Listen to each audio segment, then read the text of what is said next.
Top 4 weight loss mistakes that keep you looking the same. Number 1, and the most important one, is going to be being inconsistent.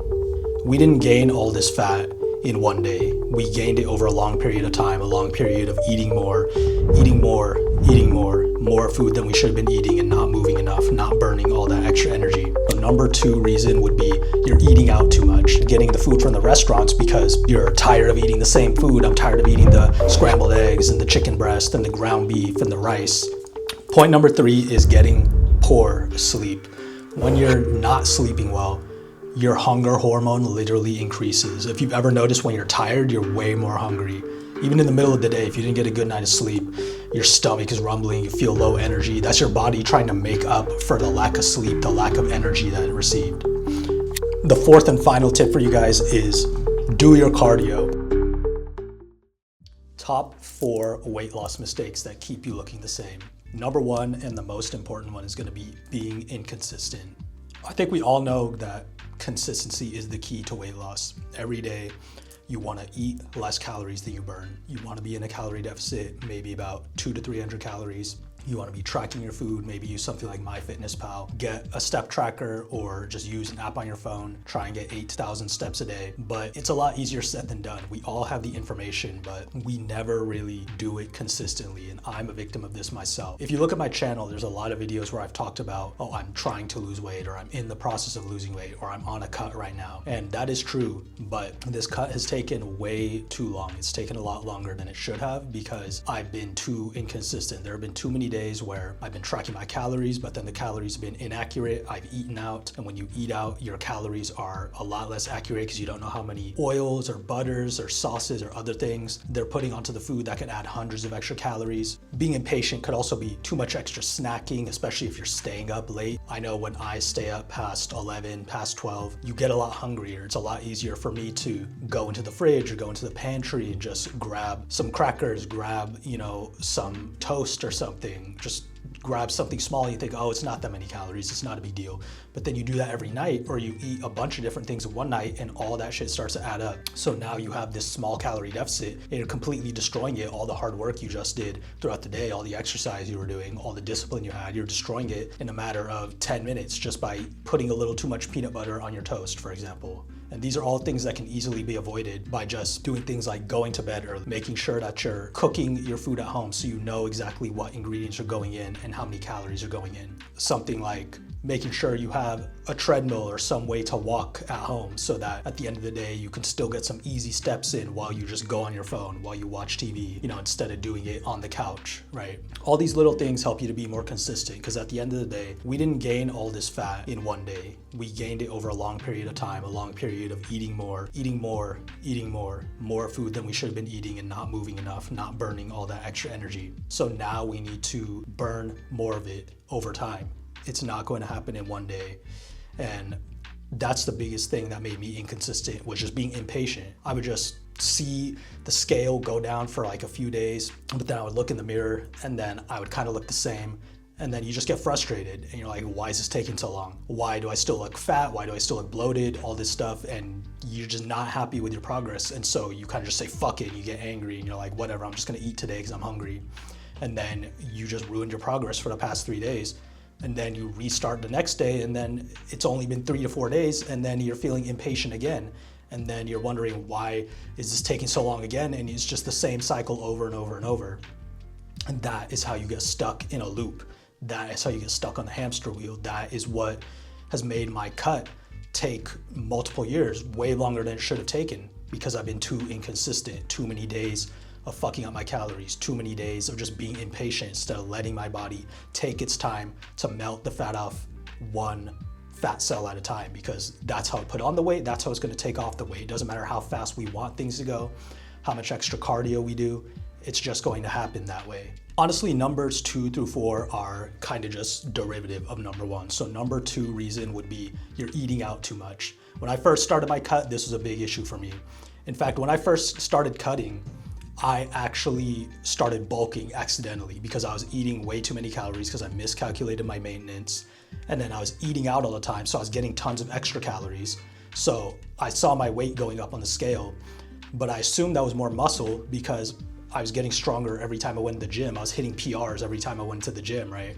And that was fun and that was exciting. And I thought, oh, okay, all this extra weight is just muscle. But then I look in the mirror and I'm getting really big, I'm getting really bloated. I'm at the gym trying to walk up the stairs, and by the time I get to the top of the stairs, I'm out of breath, I'm winded. And so all of the extra muscle that I thought I was putting on, yeah, some of it was muscle, but most of it was just fat. All that weight on the scale was mostly just fat. That's how I ballooned up post-COVID back up to like 240 pounds. And since then I've dropped around 40 pounds, but I still don't look the way I want to because I've still had too many days, especially at night, of door dashing, Uber Eats, Grubhub, getting the food from outside, getting the food from the restaurants because you're tired of eating the same food. I'm tired of eating the scrambled eggs and the chicken breast and the ground beef and the rice. But that's something that you have to get used to. You have to learn how to cook. I had to learn how to cook. I literally didn't want to cook. That was a huge thing for me. I wanted to just have the food taste good without having to put any work to make it taste good. And when you're eating out, you're probably not getting as much protein as you need. So you're not gonna be able to build as much muscle. You're not gonna be able to get stronger.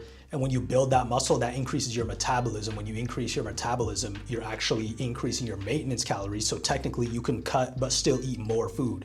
You can eat more food. You're gonna burn more calories at rest because muscle is very metabolically active. So you could be sitting there and just burning a ton of calories just by not doing anything because you've built more muscle over time, but you need the protein to do that. If you're always eating out, you're probably not getting as much protein as you think you're getting. Or if you are getting enough protein, it's coming with way too many excess calories. Like I said, all the oils, the butters, the sauces. Whereas if you're just cooking your food at home and you're learning how to cook, learning how to season your food and make it taste good, then you're not running into this issue. Then you're able to get all your protein in while still staying in a calorie deficit. You're able to get a higher volume of food and feel fuller for longer while still being in a calorie deficit every single day, therefore letting your body continue to burn fat day by day and letting that weight loss add up. If you're losing half a pound to a pound a week of body fat, if you're in a 250 to 500 calorie deficit per day, that's really good. I would get so impatient and I would start over and restart every 3 to 4 days because I was just so impatient because I was trying to push too hard. I was trying to go for like 1,000 calorie deficit, 800 calorie deficit. I want to lose 2 pounds a week. I want to lose 2.5 pounds a week. I want to lose like 1.5 pounds a week. And in theory that works, but if you can't stick to it, then what's the point? I think Athlete X, who I used to watch a lot back in the day, like 10 years ago, he said it best. He said the best diet for you is the one you can stick to, meaning the one that you can be consistent with. Because if you're not consistent, nothing else matters. So that's fat loss tip number 2, learn to cook, eat your food at home 80 to 90% of the time. And it's gonna be a lot easier for you to lose weight. Point number 3 is getting poor sleep. When you're not sleeping well, your hunger hormone literally increases. If you've ever noticed when you're tired, you're way more hungry. Even in the middle of the day, if you didn't get a good night of sleep, your stomach is rumbling, you feel low energy. That's your body trying to make up for the lack of sleep, the lack of energy that it received. When we're fatigued, we're naturally prone to make worse decisions because our willpower is down, our mental bandwidth is down because we're so tired. We can't process everything, we can't focus properly. We just don't feel as good. So like I said before, getting proper sleep is important so that you're not gonna be hungry during the day, but also at night, we're a lot more prone to snacking. That's why the term midnight snacking is a thing. If you're getting to bed, ideally before midnight or even maybe around 10:30, get to bed before 11, you're gonna wake up, and at least for me, I notice I feel way more refreshed. I feel way more energized, and I don't feel as hungry throughout the day. I don't feel like I need to eat breakfast. I could do maybe a bit intermittent fasting, not eat until like 12 or so. And then at night, I don't feel as hungry either because I've been eating food that I cooked at home. So it's low calorie, but it's high volume. So it's a lot of food. I get a lot of protein, lots of healthy fats. So I'm really full. It's not like just a bunch of carbs and sugar that your body burns through really fast and then gets hungry again later. It's actually food that takes longer to digest in your body so that your body will actually be satiated and be full longer. That's a bonus tip for you. That will help you stay in a calorie deficit longer and be more consistent with the calorie deficit. But just sleep, I could make a whole video on sleep. There's so many benefits to sleep and just your health and your well-being in terms of your mental health, your emotional health, the aging process, your sexual health, your libido, your hormones, muscle building. But of course, right now we're talking about fat loss. And the other thing is that your body literally burns more fat at night. So I spent so much time not sleeping well during the cut that I was hindering my body's ability to burn fat. I was eating in a deficit, or at least I thought I was, that I wasn't sleeping well. So my body wasn't actually burning the fat, or it wasn't burning as much fat as it could have. Therefore, I'm holding on to the fat a lot longer. And I'm thinking, wow, I've been cutting for so long, but I still don't look the way I want to look. Like, what gives? I thought I've been in a deficit this whole time, burning fat, losing weight. I should be burning at least a pound of fat per week, but I'm not. And I still have all these rolls and shit, and I don't feel good and I don't look good. What's going on? It's because of the sleep. The sleep is causing you to be more hungry, to eat more calories unconsciously without realizing, and is causing your body to not be able to burn fat as efficiently, thus hindering your progress even more. So please try getting to sleep tonight before 12 at the very least. That would be my recommendation. If nothing else, before 12. Try and not be on your phone in bed, because that blue light from your phone, it blocks your melatonin production. Your body, your brain literally can't produce melatonin, which is the sleep hormone that helps you actually feel tired. And then you're not going to be able to fall asleep, and then you're going to be laying there at like 1, 2 in the morning, like, why can't I sleep? And then that's again when we get up and we're more prone to just, oh, let me just go on my phone, let me just go walk around, see what's in the pantry, you know, and then that unconscious bad habits happen, and then we're back to square one the next day. The fourth and final tip for you guys is do your cardio. The fourth mistake is not doing any cardio. I see too many channels on YouTube, usually from guys who are on steroids, telling you not to do cardio. You don't need to do cardio. It's gonna burn up your muscle, bro. Like, it's bad for you, bro. It's like, no, these people are just lazy. They just don't want to do cardio because cardio is difficult. Going for a run, going on the Stairmaster, going on the bicycle, doing like a spin class, I don't know, whatever type of cardio you want to do, whatever you prefer. It's difficult, but it's so important. You're working your heart, right? It's the most important muscle. We go and we hit biceps and we hit chest and we hit legs and we hit back and we hit shoulders, but we don't hit our heart. We want to skip that. And that's the most important muscle in our body. The heart is literally what's going to pump the blood to all those muscles to help the muscles repair and heal. The blood is also what's carrying all that protein to the muscle. It's going to help the muscle build and get stronger. So if we're not doing our cardio, we're not going to build muscle as efficiently. And of course, when it comes to fat loss, I know people say, oh, cardio doesn't matter for fat loss. It doesn't matter. Your diet is like 80% of fat loss, but cardio sure fucking helps. I know for me, when I lost like 70 pounds in high school and I went from clinically obese to 170 pounds, like skinny fat, I know cardio helped me the most. I barely even lifted any weights. I just did tons of cardio and I ate better quality foods. Therefore, I was in a huge calorie deficit and I lost 70 pounds in about 15 months. But I was moving a lot. I was burning so many calories from cardio. I was strengthening my heart and I was getting this blood flow to all these areas. Part of the reason why certain areas like your stomach, your love handles,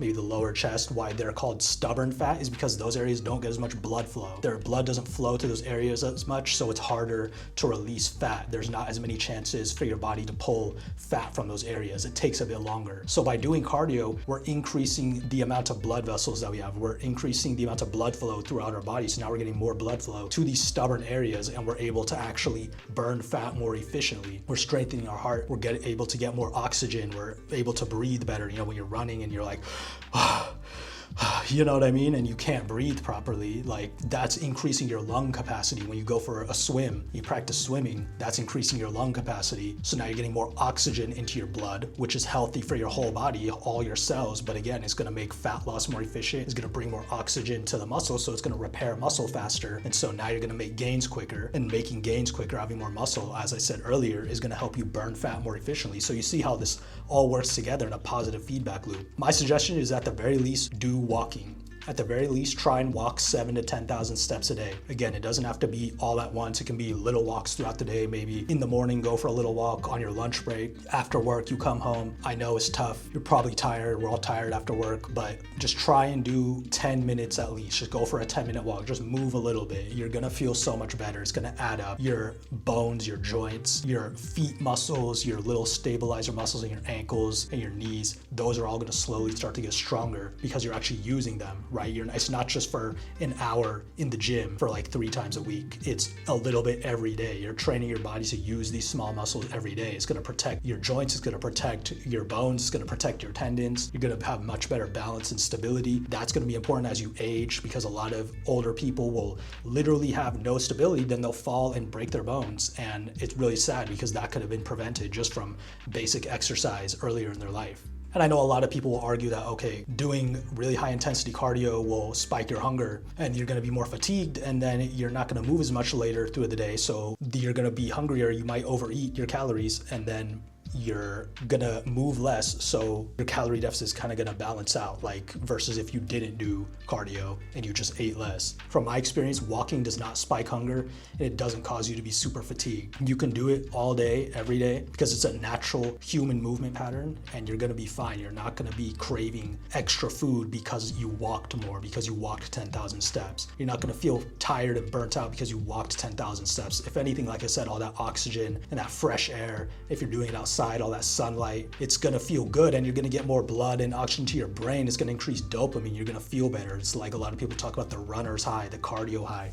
You're gonna feel like euphoric almost. You're gonna feel happier. So just a quick recap, 4 reasons why your body's not burning fat or you're losing weight, but you still look the same. You're not making as much progress as you want. Being inconsistent, eating out too much, not getting good sleep, and not doing cardio. All these things, as I explained, they all kind of work together. If you sleep better, you're gonna have more energy. You're not gonna be as hungry. You're gonna have more energy to go and walk more, and that's going to make you feel good. You're going to feel more energized, and that's gonna give you energy to cook, to actually make food at home, make good tasting food, season it well. Like, you don't have to be eating bland chicken, broccoli, and rice. Like, please put seasoning on that shit. I don't know why people don't season their food. Like, it's gonna taste so much better. Cook it in different ways. Use the oven, use an air fryer, use a grill, use an Instant Pot. Like, whatever, try different things, experiment. Try different types of proteins, different types of carbs, different types of veggies. Just mix it up, do different things. You don't have to eat the same thing every day. If you're like me, I can't eat the same thing every day. I get sick of it. So that was part of my problem, why I was inconsistent. I had to figure out a way to make foods interesting and fun while still being healthy. But by sleeping more and getting more steps in, you're gonna have the energy and the mental clarity and focus to do that. Otherwise, you're gonna be tired and you're not gonna give a fuck about cooking, and it's just gonna look so much more appealing to order some DoorDash, order some local restaurant that might taste really good, but it's gonna have like 1,000 extra calories because you ordered the sushi with like 3 different sauces on it.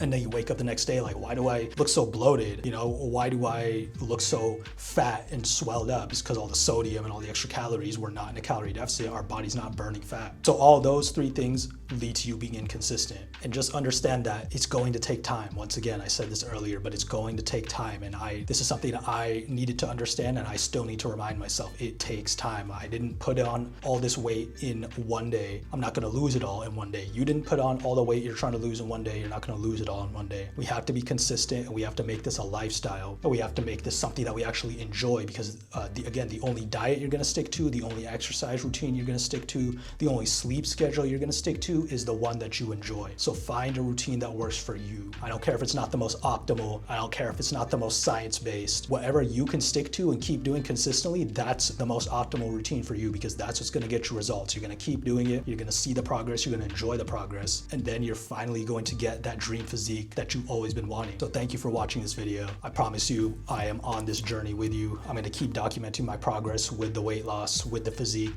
This has been a goal of mine for like the past 10 years now. When I was in high school, the doctors told me I was pre-diabetic, I was clinically obese, and I decided right then and there that I didn't want to be fat anymore. I didn't want to have man boobs anymore. I didn't want to have a belly anymore. And unfortunately, I have not fully gotten there yet, but I'm like 95% of the way there. I'm very, very close. And I want to keep documenting this last part of the journey with you and share with you all of the advice that I've learned, because it's so important. The average man in America is like 27, 28% body fat, and that's really unhealthy. That's clinically obese. That's super unhealthy. And when we're all about self-love and self-respect on this channel and learning to love and appreciate yourself, part of that is loving and respecting and appreciating your body, right? The temple of our souls, respecting that and presenting our best version to the world, both internally and externally. So thank you for watching. Please like, comment, subscribe. If you enjoyed this video, you don't have to do any of that if you didn't enjoy this video. But again, more fitness videos coming in the future, and I'll talk to you guys next time.